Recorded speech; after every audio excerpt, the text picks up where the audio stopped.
So welcome to this afternoon's session on communication using Teams. We are going to focus on either setting meetings and then having communication running through those meetings, or actually just having an impromptu meeting to communicate over Teams. It's mainly going to focus on using the tool you're currently logged into, but we'll look at the various aspects of it and the tools that are available in order to deliver those meetings. So we're going to cover staff to staff meetings, and we're also going to cover staff to pupil meetings, and you can then use as much or as little as you would like in your school, but the idea is to show you all the tools that you have at your disposal and then for you to decide what's right for the school, the staff, the pupils and the parents that you have. I will reshare my screen with you and we'll go over the presentation and we'll come back into Teams. And we will go to calendars first. So you'll see my calendar here, a few things going on. So if I wanted to schedule a meeting this afternoon, I can have, let's call it a test meeting. I'm going to invite a colleague along. And then you've got the option down here. I'll put message in so that they know this isn't a real meeting to attend. You can either send it and it will set up a Teams meeting like the one you've joined, and that will be fine. You'll get the joining details in the box down here at the bottom, or you can add it into a channel in your school. So if you have been setting up Teams and channels, so I currently run the GDPR service at Turn It On here amongst things. So if I wanted to set up this meeting and I wanted it to be in a particular channel, I might click general. So it's going to go in the general channel of the GDPR team. And in your school, that might be the general channel of the staff team or the general channel of a class team. And people can then get a notification in the posts. It will appear. And it will then let everybody know in that team that there's a meeting coming up, but it will also appear in their calendar. So I think I will just send it like that. Then all of a sudden down here, I've got my test meeting. You'll get a little whirring box for a while, and then it will appear in your calendar and you'll have the join link like the join link for the meeting we've got now, but it will also appear in their post section of their team. The other way of doing that, if you don't want to set up a formal meetings are good for things like staff meetings, or maybe you're having I've also seen them used for mental well-being with staff. You might have a coffee and a tea or a catch up with a piece of cake, except because you can't get all the staff together, either because there's a few in school with the pupils that have returned and then the rest are still working remotely from home. You might want to do that over Teams. I've seen a few people do that. I've seen people hold whole staff meetings over Teams as well.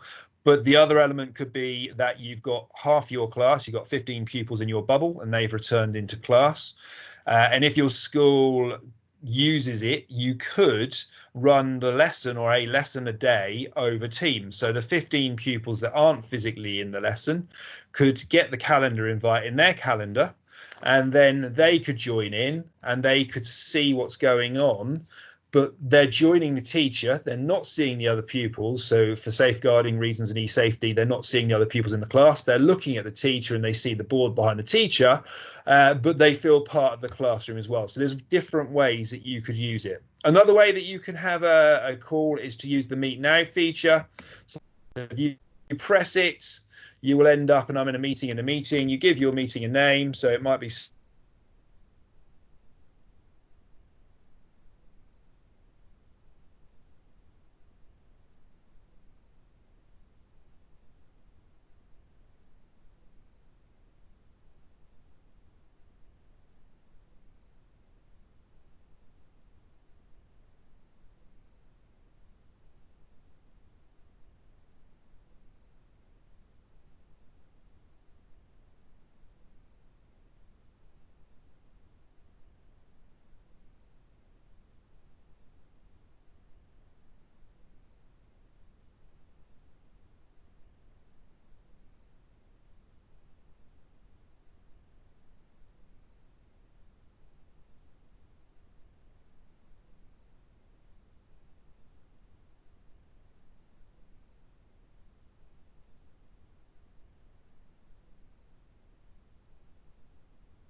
From that meetings bar. I think my broadcast is having a moment where the audio is dropping out. Can you all hear me again now? Yeah. The option to mute your camera is there in the middle. The option to mute your mic is there in the middle, and that's probably standard across most meetings platforms that you're going to be using, whether it's not in Microsoft Teams or other areas. You've then got a little picture of a computer with an arrow pointing in, and that's used for screen sharing. That's particularly useful if you want to get something across. So if I was sharing this presentation, I don't have to email it across to a colleague, or I don't have to send it out to all the pupils that are attending my lesson. They can just see what's on my screen and it appears for them on the Teams meeting when they're watching. You can have a new feature that came into Teams recently is the hands up or the raise hands feature. If I press the raise hand feature, what I will get displayed to you is the fact I've now got a yellow hand next to my name. That means I am patiently waiting to contribute to the meeting, but I don't have to find a convenient pause point or somewhere to join. You pop your hands up. It's really good when you're having distance learning lessons with pupils because they can pop their hand up, a bit like if you're in classroom, to say that they want to join in or they've got something to offer in the lesson. It also works quite well in staff meetings. And then people get their turn at contributing. So once you've done that, you press it again and the hands up goes off and you're free to carry on. Another useful aspect of Teams communications for distance learning, and my one is not displaying it today, rather annoyingly, up here next to where it says people and you've got the cross, there is often an arrow pointing down with a line underneath it, and that allows you to download the register of who's in the meeting, who's attending currently, and also who didn't arrive, the time they came in and the time they left, and it exports the whole thing as a spreadsheet and saves it on your computer. If you're delivering a distance learning lesson, it's a really good way to get a register about who attended, or if it's a staff meeting and you know it was something that was compulsory that staff needed to be there for, you can also get the staff register there. So you download that quite easily. Today that hasn't appeared for me. Occasionally you do get the odd day, like I've had it when I might be using Teams in the morning and a feature is there and it suddenly disappeared for an hour in the afternoon and it comes back. If you ask Microsoft, they say it's just usually to a service outage or an overload, and you would waste more time trying to establish why it disappeared for the hour. Doesn't happen very often these days, but it does occasionally. You've got the speech on the side, and thank you. Somebody's reminded me my mic was muted. You can add in here conversations, but also down the bottom you can attach documents to share, and those documents can be from your OneDrive or you can upload from your computer. And if it's appropriate, you've got things like emojis and Giphies, or you can use stickers as well. If you want to, there are hidden functions on the 3 dots down there, and the 3 dots might be you would embed a video that's been recorded in Stream. Stream's a dedicated app in Office 365 where recorded videos go, or you could use other apps that plug into Teams and they can work there right in the conversation. If you want to find even more apps, you click more apps in the bottom corner. I won't do that today, otherwise we're going to disappear off in a certain direction. The 3 dots in the middle of the meetings bar offer even more functions. So you've got the stop recording because I have started recording, but if you aren't recording a meeting, it will simply say start recording.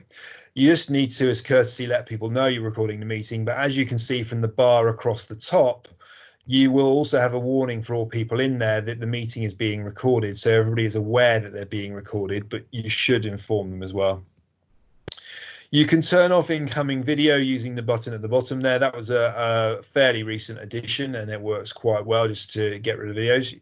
You can have a keypad that floats on the screen, and that can be enabled. If you've got a normal keyboard, you don't necessarily have to do that, but if you're on a touch device, it's quite useful. The show background effects were another new feature. And the background effects, as you saw for the other time, are a stock set of background effects by default.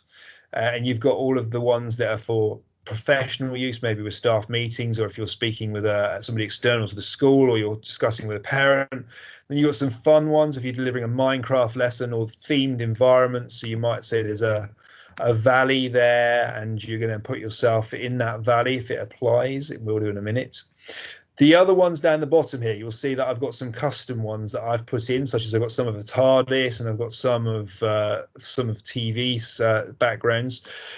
There are various tutorials online, but what you can do is you can add your own custom backgrounds in, and they're really useful for if you're delivering a themed lesson. So recently I've worked with a few schools, one where I had a teacher who went really over the top, and they obviously had quite a wardrobe available to them, but they had a Victorian wardrobe. They got dressed up in Victorian dress, and they got some Victorian backgrounds. And they delivered a lesson about the Victorians. And as they were teaching it, they changed the backdrops behind them and took bits of clothing off and put different hats on, which was really engaging for the pupils that were on the lesson. But it was just a great use of a feature that's here in Teams, which is show background effects. You've also got the option just to simply blur the background and get rid of the background out of the meeting that you're in. Full screen mode is sometimes useful. You can be limited to the bit in the middle of the screen. If you want it to be full screen, just click that and it gets rid of all of the noise and the clutter around the outside and becomes full screen, and you just press escape to come out of it. Meeting notes, if you click them, you can make notes on the side, so you can take notes in your meeting. It's another feature that works a bit like a light version of OneNote for those people that use OneNote, and that's in addition to using the chat and the conversation that's there too. So you got the option to use those. Something that you'll probably have noticed if you were a Teams user before, up until about 2 weeks ago, we only had a 2x2 grid with 4 people on screen at any time. Microsoft has now implemented a 3x3 grid, so you've got 9 people on screen at any time, and that is controlled. The people that are displayed is controlled by the last time that somebody contributed, or the last time somebody had their mic open or their camera open and were active in the meeting. That then picks the people up here that get pinned in the 9, and then everybody else appears as thumbnails along the bottom. And even if you've got your camera on, you still appear as an initial on the thumbnails at the bottom. If you've got your camera on and you're up here as one of the 9, you will display the image. Down here you won't, and that's to save the demand on your broadband and your computer. So just to recap, the communications features in Teams can either be set meetings through calendars or impromptu meetings through Meet Now. Once you've got that running, you then go into your meeting, and once you're in your meeting, you can just join to what you're doing, and it will be fine because you'll get this very nice view you got here, except not necessarily going to have everyone with their cameras off, and then you just use the functions in the bar in the middle to hold the meeting. It's a very condensed set of webinars as far as this set for the term is concerned, but they were all the main areas I was going to cover today, which are the key features, the meat features. If you have recorded like I am recording now, the one thing that I will show you that's not necessarily part of Teams, but it's useful to know, is where to go to pick up your information. Well, you can come over to your team, you can come into here and you can click stream, and then when stream loads up, stream is a library of your videos that have been recorded, and then in here you will be able to discover the videos you've recorded, and the videos are all there. You'll be able to share those videos with other people in the school. If you want to share with people outside of the school, unfortunately, Stream is set up to only share with pupils or staff that have a school email address. If you want to share with anybody else, you have to download the video and share it in some other way, like sharing a link from OneDrive or SharePoint or Teams, and then you can get that out there to those people that are external to the school. But internal to the school, everyone can go in and watch the videos that are recorded in this way.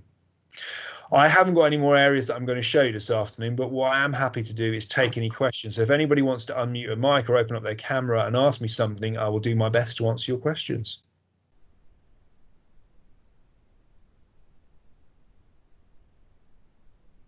Anybody using it in a different way in their school that they want to share that they think would be useful for people that are on the meeting? Okay. If anybody hasn't got any questions, I'm going to hang around. I'll be on here for a little bit. I'm more than happy to talk one-to-one or in a small group. But thank you to everyone for coming along. We'll have another webinar on Thursday. Thursday's webinar will be Google related, and then the following week we'll have our next Office 365 webinar. All the links have been sent over from the team managers recently, so the way that you signed up for this one is the way you sign up for the other ones. You just click the Eventbrite link, book your ticket, and then you'll get the calendar events sent to your inbox. Thank you, everyone, and I will speak to you soon. I'll stop the recording now.